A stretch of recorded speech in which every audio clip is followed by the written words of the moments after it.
Hello from Cebu. You should get your passport renewed in the USA before you come here, or whatever country you're coming from, because I've been here a year.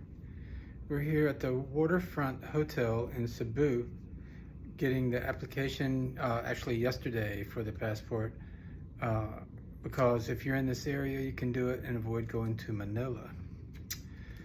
But here's some helpful things for when you come here. Number one, if you got a car, don't freaking drive. We're still stressed out because traffic was insane. And motorcycles coming up either side of you, turning every which way, bicycles. It's very hard to avoid getting an accident, and we actually did, doing a U-turn. A motorcycle was trying to pass us and they touched us and fell over slowly. Fortunately, nothing happened, but it could have been a lot worse, especially if they had a baby on board. And if you're not familiar with the Philippines, sometimes there's 5 people on a motorcycle and there might be a brand newborn with no helmet. And you're always in the wrong if you're a foreigner.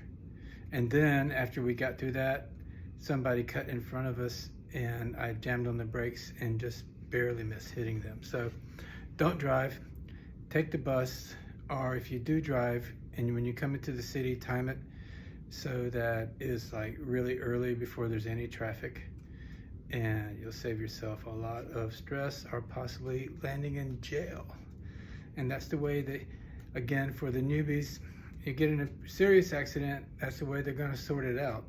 You're liable to be in jail until they get it figured out how you're gonna pay.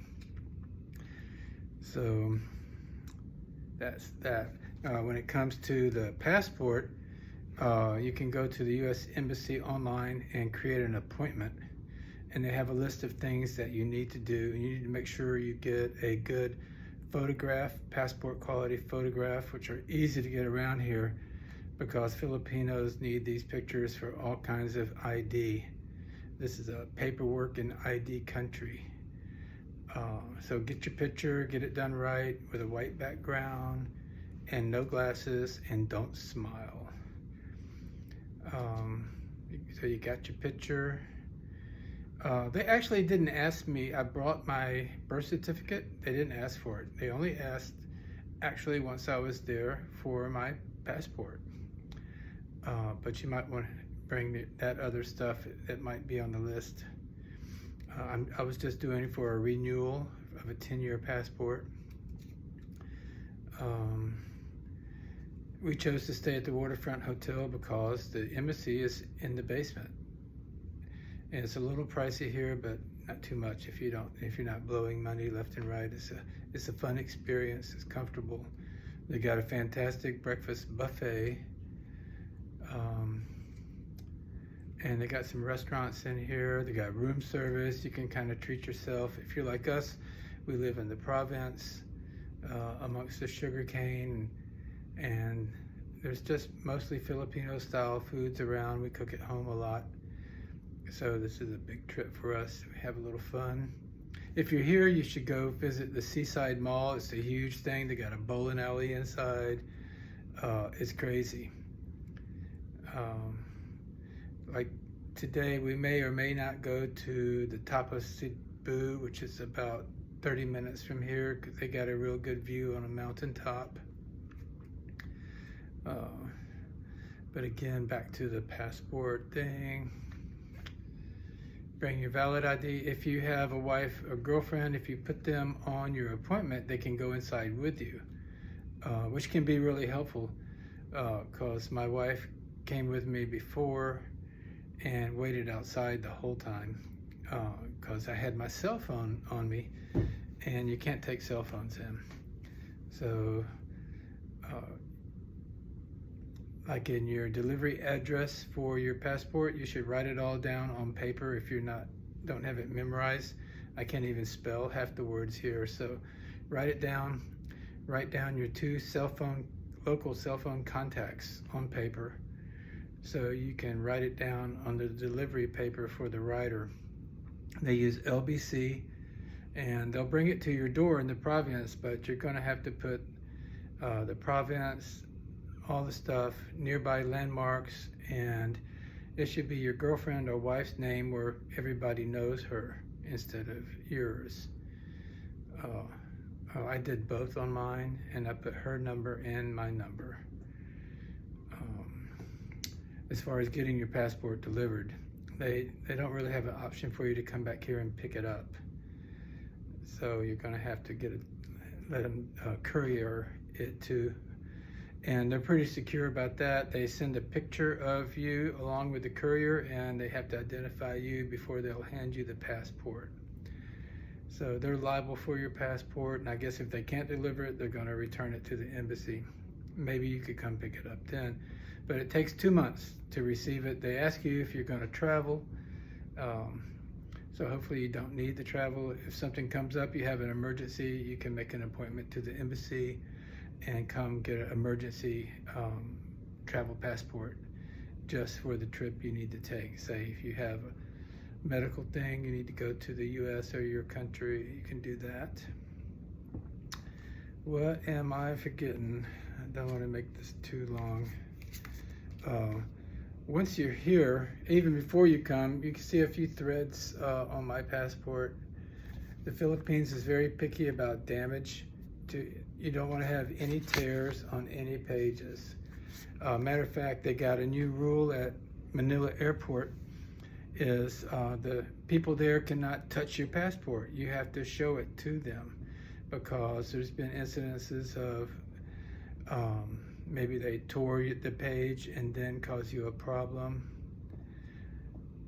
Be careful about what you bring in your luggage. There's the old scam of putting a bullet in your luggage and then extorting you to make the problem go away. So it's also a good idea, if you've ever, once you're here traveling, you'll see some suitcases are wrapped tightly in cellophane.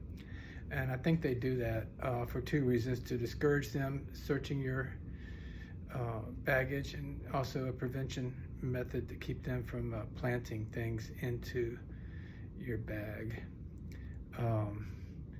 Cash, if you want to bring a large amount of cash over here, make it under 10,000 and hide it on your person, in your shorts or whatever. When you go through the metal detectors, don't put it in your wallet, where you have to put the wallet separate from you going through the line. I guess all the stuff about the airport is a whole different video. This was mostly about your to renew your passport. Oh, here's like the other big ticket. Another reason you should get your passport renewed before you come, even if you got a couple of years on it, is now that we're in the island across from Cebu. And so it's not a big problem for us to take the ferry over here, spend the night, go to the embassy and get the passport renewed. But you have to update your travel stamp to your new passport. And that can only be done in the main office in Manila, immigration office. So once you've got your passport renewed, then you've got to go get the travel stamp from your original entry into the country transferred to your new passport there. So that's another trip you have to take, and it could be far according to where you are in the Philippines. So even if you've got a couple of years on your passport, just go ahead and renew it there. It'd be a lot easier on you, because until you get that travel stamp updated, you cannot get your visa here renewed. So we just renewed my visa. It's going to be 2 months till it comes back. Then it's time to renew the visa again. And so we'll have to rush off and get the travel stamp done. And we may not get it in time to renew my visa here. Then we'll just have to pay a fine for taking too long to do it. It's not really a big deal unless you make it crazy and go for a long time not doing it. It's just circumstances, the understanding of that. So get your passport before you come here, and that's what you need to do once you're here if you have a renewal. Next one we'll do will be about the steps to register a child. That's our next thing for us to do, and when our baby comes, to make sure we have it all straightened out so we can register it with the USA, get a social security number, a passport, and social security benefits of up to 1/2 of your present social security benefits. So stay tuned for that one. See you later.